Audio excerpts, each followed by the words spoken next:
دوستو، ایک ایسی واقعہ جس کو سنتے ہی آپ کے ہوش اڑ جائیں گے۔ ایک گاؤں میں ایک بوڑھی ماں کی 4 بیٹیاں بغیر شادی کے پریگننٹ کیسے ہو گئی؟ اس بچے کا باپ کون ہے؟ یہ واقعہ پورے گاؤں والوں کو ہلا کر رکھ دیا۔ ایک ہی گھر میں 4 بیٹیاں حاملہ کیسے ہو گئی؟ یہ دل دہلا دینے والی واقعہ ضرور سنیں دوستو، اگر آپ میرے ویڈیو پہ نئے ہوں تو ویڈیو کے ایک لائک، چینل کو سبسکرائب ضرور کریں۔ دوستو، ایک بیوہ عورت تھی جس کی 7 بیٹیاں تھیں اور 7 ہی بیٹیاں بہت ہی خوبصورت اور بہت ہی دیندار تھی۔ اس بوڑھی ماں نے ان کے بیٹیوں کو اچھی طرح تعلیم دی تھی۔ زندگی میں قیامت تب آئی جب ان کی بڑی 4 بیٹیاں حاملہ ہو گئیں۔ حیرت کی بات تو یہ تھی کہ ان کو پتہ ہی نہیں تھا کہ یہ غلط کام کرنے والا کون تھے۔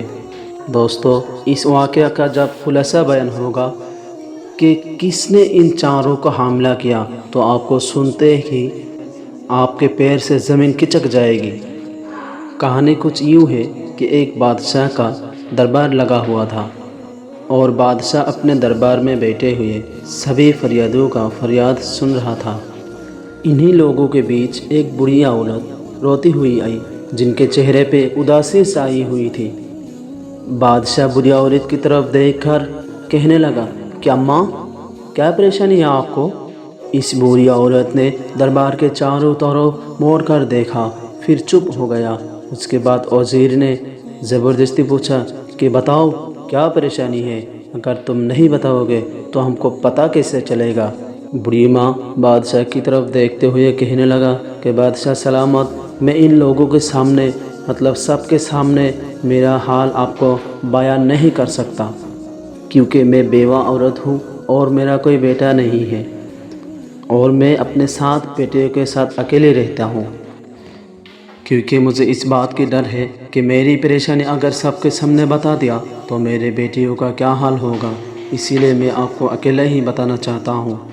بادشاہ سلامت بھی بہت پریشانی میں پڑ گیا کہ اس بوڑھی ماں کا کیا کرے، سب کے سامنے بتانا بھی نہیں چاہتا، اور پھر بوڑھی ماں کو بولا کہ بوڑھی ماں، اب بتائیے، یہ سب میرے بھروسے کے آدمی ہیں، آپ کو کچھ نقصان نہیں پہنچائے گا، آپ بالکل بے فکر ہو کر آپ بتائیے۔ یہ بات سن کر بوڑھی ماں کہنے لگے کہ بادشاہ سلامت، نہیں، میں ان سب کے سامنے نہیں بتا سکتا، میں آپ کو اکیلے میں ہی بتانا چاہتا ہوں۔ یہ بات سن کر بادشاہ 2 وزیر کو بولا کہ ٹھیک ہے، ان بوڑھی ماں کو میرے کمرے میں لے کے آؤ تاکہ میرے سامنے یہ سب بیان کر سکے۔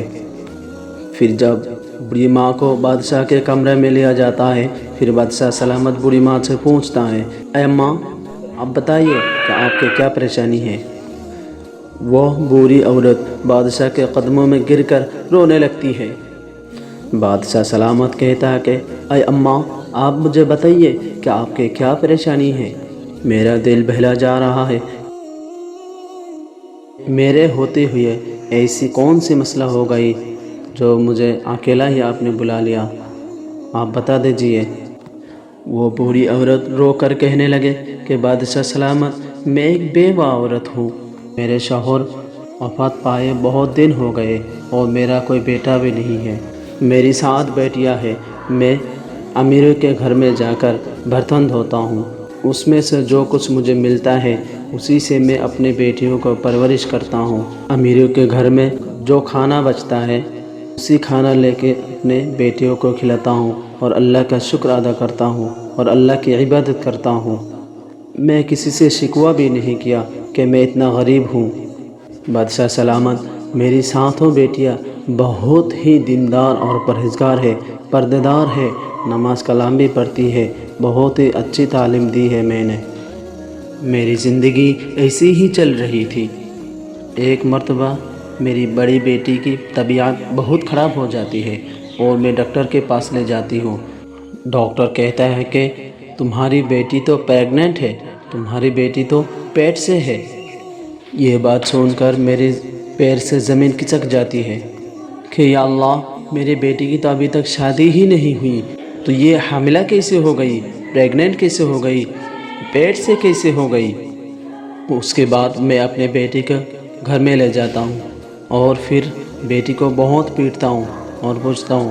میری بیٹی مجھے رو رو کر کہنے لگے کہ اے اماں مجھ پر وشواس کر، میں ایسی حرکت کبھی بھی نہیں کیا، میں کسی سے بات بھی نہیں کرتا، میں کسی سے ملتا جلتا بھی نہیں ہوں، یہ بچہ کس کا ہے مجھے خود پتہ نہیں، مجھ پر یقین رکھ اے اماں، میں ایسا کام کبھی کر ہی نہیں سکتا۔ وہ بری عورت اپنی بیٹی پر یقین کر لیتے ہیں کہ میں ایسی بیٹی پیدا ہی نہیں کی جس نے ایسی حرکت کرے گا۔ بادشاہ سلامت کو روتے ہوئے کہنے لگے کہ میرے بیٹی پر تو مجھے پورا یقین تھا۔ 9 مہینہ بعد اس نے ایک بیٹا جنا جس کو ہم نے مجبوراً اس کو پالنا پڑا۔ پھر کچھ دنوں بعد میری دوسری بیٹی کی طبیعت بہت خراب ہو گئی اور ڈاکٹر کے پاس لے کے گیا تو ڈاکٹر کہنے لگے یہ بھی پریگننٹ ہے۔ ڈاکٹر کی یہ بات سن کر میرے دل میں زور سے دھکا لگا۔ پھر کچھ دنوں بعد میری دوسری بیٹی بھی ایک بیٹا جنا، پھر اس کو پالا۔ اسی طرح میری تیسری بیٹی بھی پریگننٹ سے ہو گئی، پھر اس کو بھی بچہ ہوا۔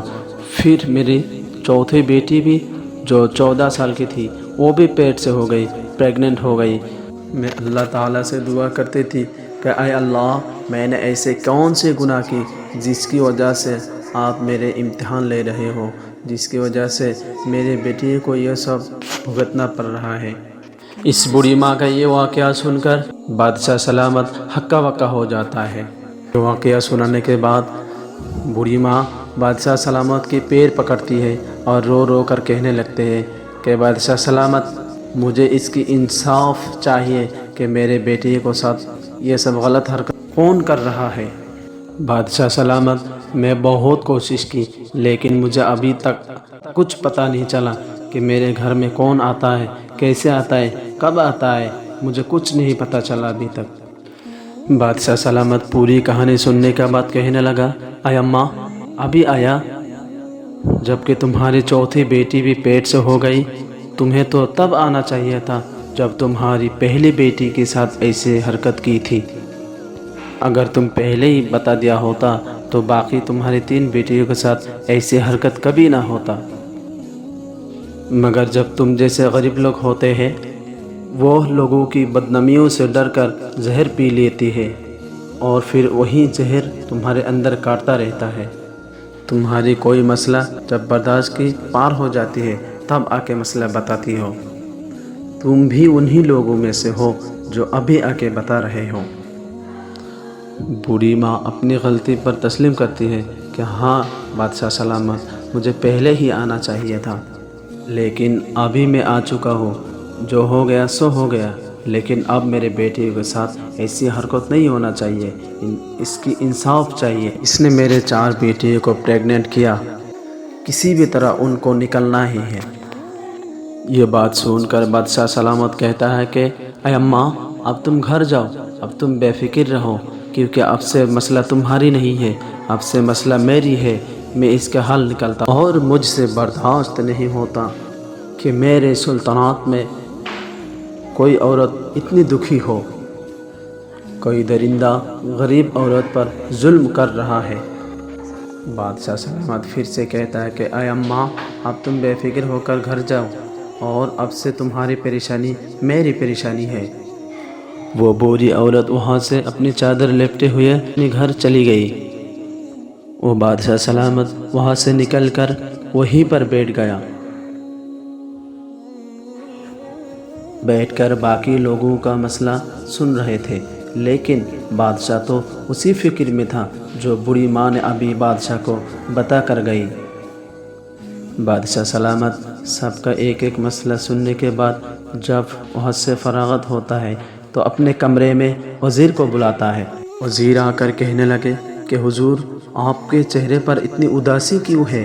ایسی کون سی بات بتا کر گئی ہے جس کی وجہ سے آپ اتنی اداس ہوئی ہیں؟ بادشاہ کہنے لگا کہ اے وزیر کیا تم جانتے ہو کہ میرے سلطنت میں ایسے ایسے کام ہو رہا ہے، کبھی یہ نہیں سوچتے کہ ان کے جب ہم کو پتہ چل جائے گا تو ہم ان کو تو سخت سے سخت سزا دیں گے۔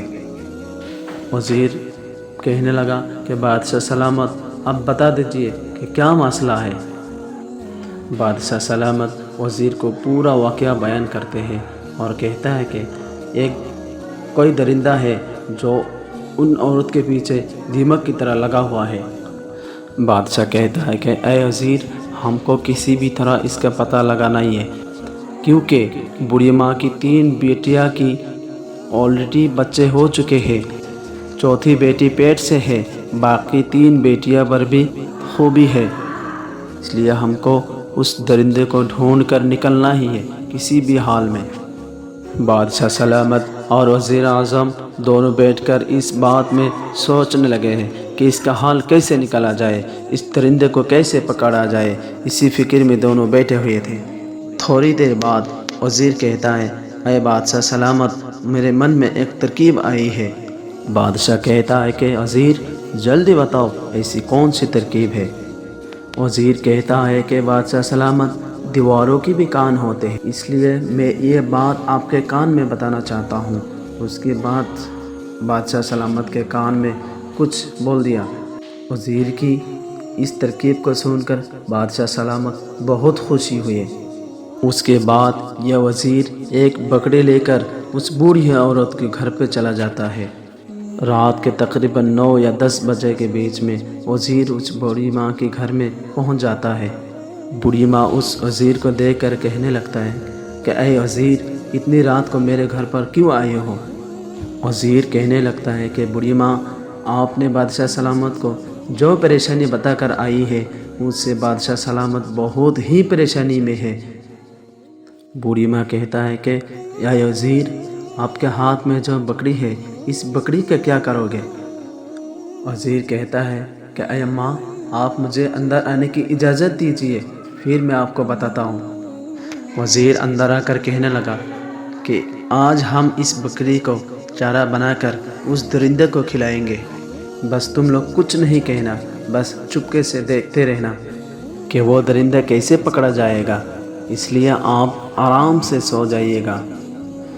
اگر ہمارا یہ پلان سکسیس ہو گیا تو پتہ چل جائے گا کہ وہ درندہ کون ہے۔ اس کے بعد وزیر اس بکری کو لے کر اس بوڑھی ماں کی چھت پر چلا جاتا ہے اور بکری کو چھت پر باندھ دیتا ہے اور بوڑھی ماں کے گھر سے چپکے سے نکل جاتا ہے۔ وزیر جاتے ہوئے کہتا ہے کہ اے اماں، آپ اپنے بیٹے کے ساتھ آرام سے سو جائیے گا۔ اور وزیر 2 سپاہیوں کو ان کے گھر کے سیکورٹی کی طرح لگا دیتے ہیں کہ ان کے گھر کا پہرا لگاؤ، تم لوگ چپکے سے رہنا کہ کسی کو پتہ یہ نہ چلے کہ ہم نے جال بچھایا ہوا ہے۔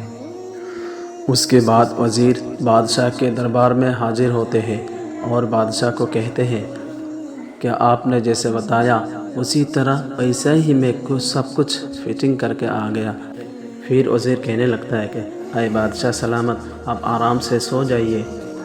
پھر بادشاہ سلامت کہتا ہے جب تک اس ظالم کو سزا نہ دو تب تک میری نیند نہیں آئے گی۔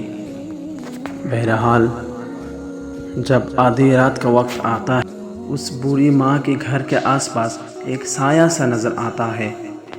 وہ شخص جو بوڑھی ماں کی بیٹی کو حاملہ کیا، بوڑھی ماں کی بیٹی کو پریگننٹ کیا، وہ بوڑھی ماں کے گھر کے چھت پر آ کے بیٹھ جاتا ہے۔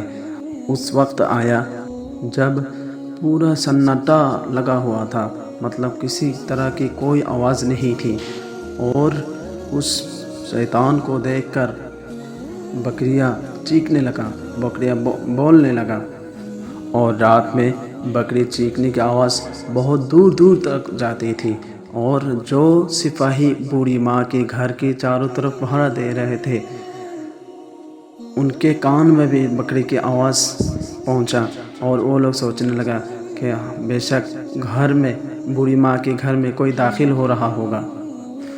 اس کے بعد بوڑھی ماں اور ان کے بیٹی کو بھی پتہ چل گیا کہ بکری بول رہا ہے، مطلب گھر کے اندر کوئی داخل ہو رہا ہے، اس لیے تو بکری بول رہا ہے۔ پھر جب وہ شیطان گھر کے اندر داخل ہوا تو سپاہیوں نے چاروں طرف سے پورا گھر گھیر لیا اور گھر کے اندر داخل ہوا۔ جب وہ شیطان دیکھا کہ گھر کے اندر سب لوگ جاگتے ہوئے بیٹھے ہوئے ہیں